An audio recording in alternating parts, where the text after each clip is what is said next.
derecho a la vida, el derecho a la salud, a una educación, a una vivienda. Eso es lo que son los derechos humanos. Ahora sí. ¿Qué son los derechos humanos? Los derechos humanos son los beneficios o los, ¿cómo te digo? Los beneficios que posee un ser humano en la tierra. O sea, tú tienes derecho a lo que es tuyo. ¿Sí me entiendes? Beneficios, como aquí en la universidad todos tenemos derecho a estudiar, en el país tenemos derecho a estudiar. En la universidad todos tienen derecho a bienestar. Son cosas que nos entregan que tenemos que hacer, tenemos que conocerlo para saber a qué tenemos derecho, a qué tenemos beneficios, para saber utilizarlo. Como en los deberes, tenemos que conocer los deberes para saber qué cosas debemos hacer para que se nos puedan dar los beneficios. Como los deberes son leyes o restricciones que se nos dan para poder tener los beneficios. Para ti, ¿qué son los derechos humanos? Los derechos humanos son aquello a que todas las personas de este mundo tienen derecho.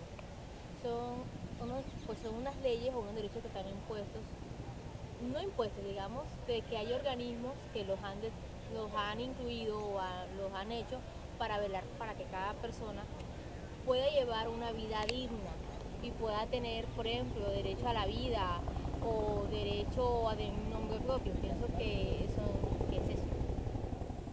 ¿Qué son los derechos humanos? Los derechos humanos son aquellos derechos que le corresponden a cada persona, los cuales son inherentes, como por ejemplo la vida, la educación, el derecho a la familia, el derecho a la libertad, a no ser discriminados, a tener un buen nombre y un apellido. Los podemos relacionar en Colombia, los derechos humanos están representados en la Constitución política, en los primeros derechos. ¿Qué son los derechos humanos? Los derechos humanos son aquellos derechos inherentes a cada ser desde el día en que nace hasta el día en que muere. Estos pueden ser el derecho a la salud, a la educación, el derecho a la vida, el derecho a tener una vida digna. ¿Qué son los derechos humanos?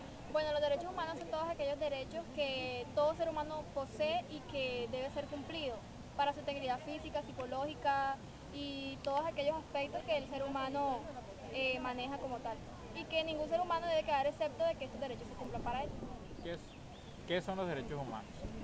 Bueno, yo entiendo por derechos humanos todo aquello que corresponde a una persona que no se pueden violar, que son, son inviolables, pues. Ahora no tengo una definición así. ¿Qué son los derechos humanos? Los derechos humanos son todos aquellos derechos que te garantizan los mínimos o las garantías mínimas que tú debes tener como ser humano, que a diferencia de los animales, nosotros tenemos ciertas características como un derecho a la salud, a la educación, a tener una familia, a tener de pronto ciertas cosas que nos garanticen un desarrollo pleno y una vivencia completa de nuestra humanidad. ¿Qué son los derechos humanos? Los derechos humanos son todos los derechos que tenemos las personas por el simple hecho de existir en este planeta. Por lo menos tener un nombre, tener una personalidad, ser conscientes de que todos somos iguales y aunque tenemos diferencias debemos aceptarnos por el simple hecho de existir.